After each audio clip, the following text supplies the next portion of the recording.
देखेंगे var, let and const in JavaScript के बारे में। इनकी क्या क्या खसूसियात हैं और हम इसे जावास्क्रिप्ट में कब, कहाँ और क्यों इस्तेमाल करते हैं, इस बारे में हम इस वीडियो में बात करेंगे। सबसे पहले हम किसी भी वेरिएबल को जब हम डिक्लेयर करना चाहते हैं तो हम उसके लिए लिखते हैं वेर, और उसको कोई भी हम नेम दे सकते हैं, जैसे मैंने यूज़र नेम लिख दिया। अब इस स्टेटमेंट को अगर मैंने टर्मिनेट कर दिया, ये जो वेरिएबल है वो डिक्लेयर हो गया, लेकिन हमने इसको अभी डिफाइन नहीं किया है। तो बाय डिफ़ॉल्ट इसकी जो वैल्यू होगी वो होगी अनडिफाइंड। हम इसे चेक कर लेते हैं।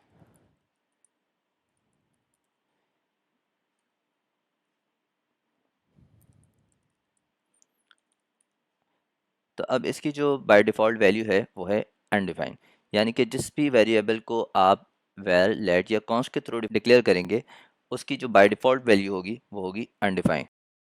इसके अलावा वेरिएबल डिफाइन करने के हमारे पास कुछ रूल्स हैं। उनमें एक सबसे पहला रूल ये है कि हम जो वेरिएबल डिफाइन करेंगे उसका नाम किसी भी रिजर्व्ड कीवर्ड पे नहीं होना चाहिए, लाइक इफ़ एल्स या फॉर या वाइल। इस तरह का कोई भी रिजर्व्ड कीवर्ड हम इस्तेमाल नहीं कर सकते, यानी कि वेर, लेट या कॉन्स्ट हम यूज़र नेम की जगह पे इस्तेमाल नहीं कर सकते।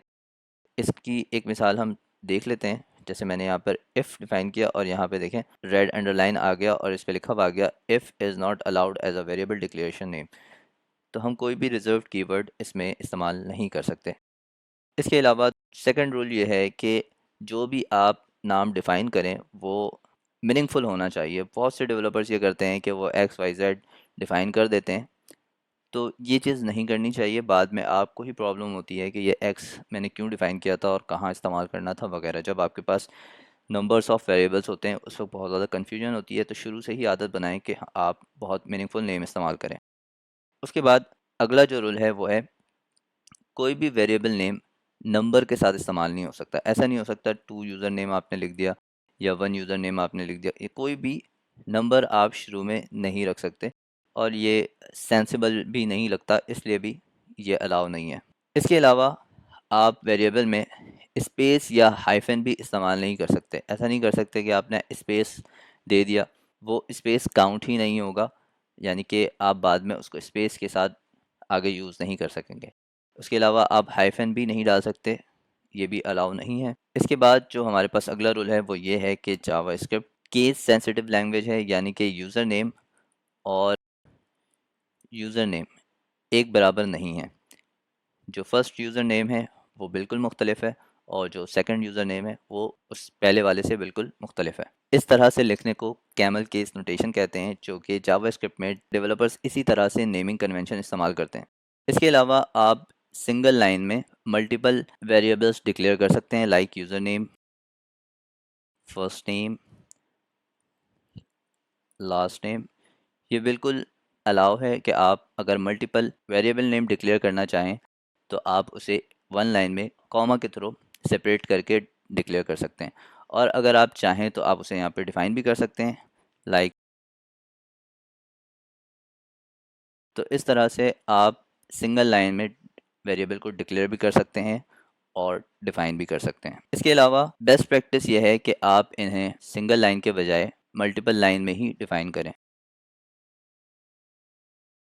हर स्टेटमेंट को आप सेमी कॉलम के थ्रू टर्मिनेट भी कर सकते हैं, और जावास्क्रिप्ट में क्योंकि अब सेमी कॉलम कंपलसरी नहीं है, लिहाजा आप इसके बिना भी डिफ़ाइन कर सकते हैं। लेकिन बेस्ट प्रैक्टिस ये है कि आप सेमी कॉलन इस्तेमाल करें, लेकिन कुछ डेवलपर्स इसे बेस्ट प्रैक्टिस नहीं भी मानते हैं, तो ये आपकी मर्ज़ी है। जावास्क्रिप्ट में ES6, जिसे हम ES 2015 भी कहते हैं, उससे पहले हमारे पास जावास्क्रिप्ट में वेरिएबल डिफ़ाइन करने का एक वाहिद तरीका वेर था। आप वेर इस्तेमाल करते थे, लेकिन वैग के साथ हमारे पास बहुत ज़्यादा कन्फ्यूजन है और बहुत ज़्यादा मसाइल क्रिएट होते हैं। उसकी वजह से हमारे पास ES6 आ जाने के बाद दो कीवर्ड्स और आ गए हैं, लाइक लेट और const. Var, let and const के दरमियान जो डिफरेंस है वो ये है कि वेर जो है वो फंक्शन स्कोप्ड होता है। लाइक अगर मैं एक फंक्शन डिफाइन करूं और उसके अंदर मैं लिख दूं फर्स्ट नेम, और उसे मैं बाहर से एक्सेस करने की कोशिश करूं,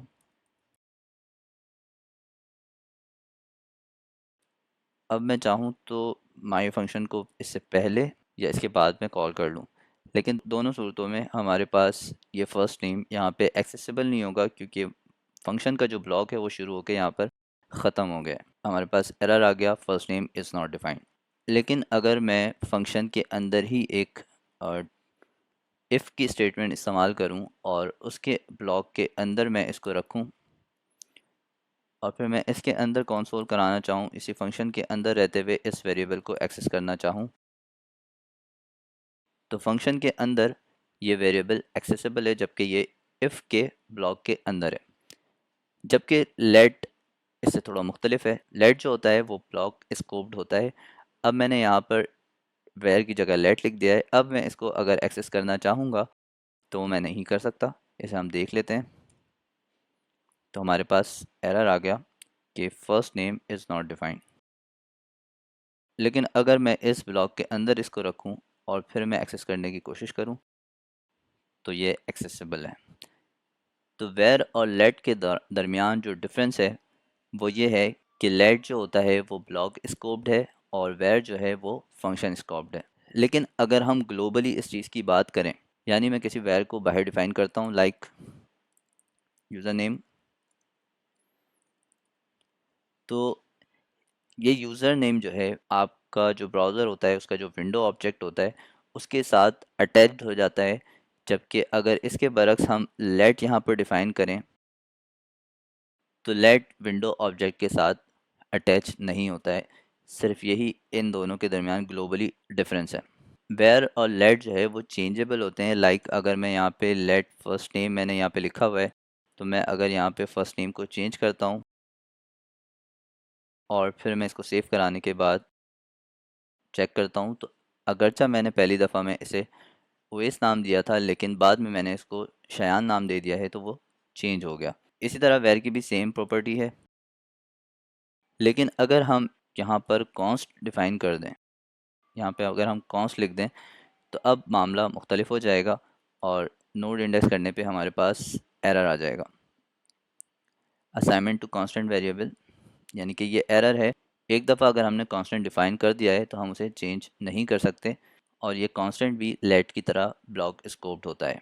और इसी तरह कांस्टेंट भी अगर ग्लोबली डिफ़ाइन किया जाए तो वो विंडो ऑब्जेक्ट के साथ अटैच नहीं होता है। हम आने वाले कोर्स में इस हवाले से मज़ीद बात करेंगे कि विंडो ऑब्जेक्ट में अटैच होने और ना होने से हमें क्या फ़र्क पड़ता है। इसके अलावा वेरिएबल के हवाले से एक बहुत इंपॉर्टेंट कॉन्सेप्ट होता है डेटा टाइप्स का।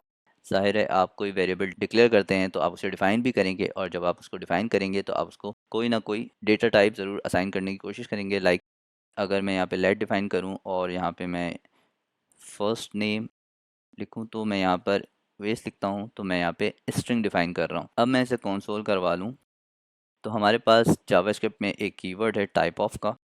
हम इसके थ्रू वेरिएबल का डेटा टाइप चेक कर सकते हैं।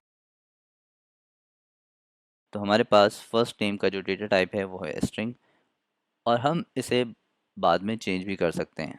मैं यहाँ पे फर्स्ट नेम को अगर बाद में कोई नंबर दे दूँ तो उस वेरिएबल का डेटा टाइप जो है वो चेंज हो जाएगा और इस पे हमारे पास कोई एरर भी नहीं आएगा।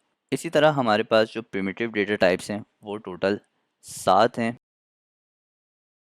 इसमें सबसे पहला है स्ट्रिंग, उसके बाद आ जाता है आपके पास नंबर, उसके बाद है बिग इंट, उसके बाद है बूलियन यानी ट्रू और फॉल्स, उसके बाद अनडिफाइंड जो कि किसी भी जावा स्क्रिप्ट के वेरिएबल को डिक्लेयर करने की सूरत में बाय डिफ़ॉल्ट उसकी वैल्यू होती है। इसे आप एक्सप्लिसिटली भी बाद में सेव करवा सकते हैं। और इसके बाद हमारे पास है सिंबल और हमारे पास है नल। तो ये 7 हमारे पास डेटा टाइप्स हैं, जिसमें से हम बिग एंड को तकरीबन इस्तेमाल नहीं ही करते हैं। उसके अलावा सिंबल को भी हम इस्तेमाल नहीं करते, लेकिन ये जो 5 हमारे पास डेटा टाइप बच जाते हैं ये हमारे पास मोस्ट कॉमनली यूज हो रहे होते हैं। आपको स्ट्रिंग की ज़रूरत पड़ती है, अपने कोई नाम डिफ़ाइन करना है या कोई भी एपीआई की वगैरह डिफ़ाइन करनी है तो वो सब स्ट्रिंग में आ जाते हैं। उसके अलावा नंबर की भी ज़रूरत पड़ती है, आपको कोई भी वैल्यू, प्राइस, डिस्काउंट और इस तरह की बहुत सारी चीज़ें हो सकती हैं। उसके अलावा बूलियन की भी आपको नीड होती है, ट्रू और फॉल्स। उसके अलावा सम टाइम आपको अनडिफाइंड की भी नीड होती है, जब आप किसी वेरिएबल को वापस उसकी इनिशियल स्टेट पे लाने की कोशिश करें या आपको ज़रूरत पड़ जाए। उसके अलावा हम नल का भी बहुत ज़्यादा इस्तेमाल करते हैं, नल की भी हमें बहुत ज़्यादा ज़रूरत पड़ जाती है। सम टाइम हमें किसी जगह पे कोई वैल्यू नहीं भेजनी होती है तो वहाँ पे हम नल भेज देते हैं। तो ये हैं जावास्क्रिप्ट के प्रिमिटिव डेटा टाइप्स जो कि आप अपने वेर, लेट और कांस्टेंट के साथ इस्तेमाल करते हैं। इस वक्त जावास्क्रिप्ट में वेर का इस्तेमाल तकरीबन नहीं ही होता है। हम ज़्यादातर लेट या कांस्टेंट को ही इस्तेमाल करते हैं, और जब तक आपको बहुत ज़्यादा ज़रूरी ना हो आप वेर का इस्तेमाल ना करें, लेट और कांस्टेंट का ही इस्तेमाल करें। ये सबसे ज़्यादा बेस्ट प्रैक्टिस है और यही आपको आगे किसी भी तरह के बग से बचने में मदद करेगा। उम्मीद है आपको ये वीडियो समझ में आ गई होगी। मज़ीद इस तरह की वीडियोज़ के लिए हमारे इस चैनल को सब्सक्राइब करें। मिलते हैं अगली वीडियो में, तब तक अपना ख्याल रखिएगा। अल्लाह हाफ़िज़।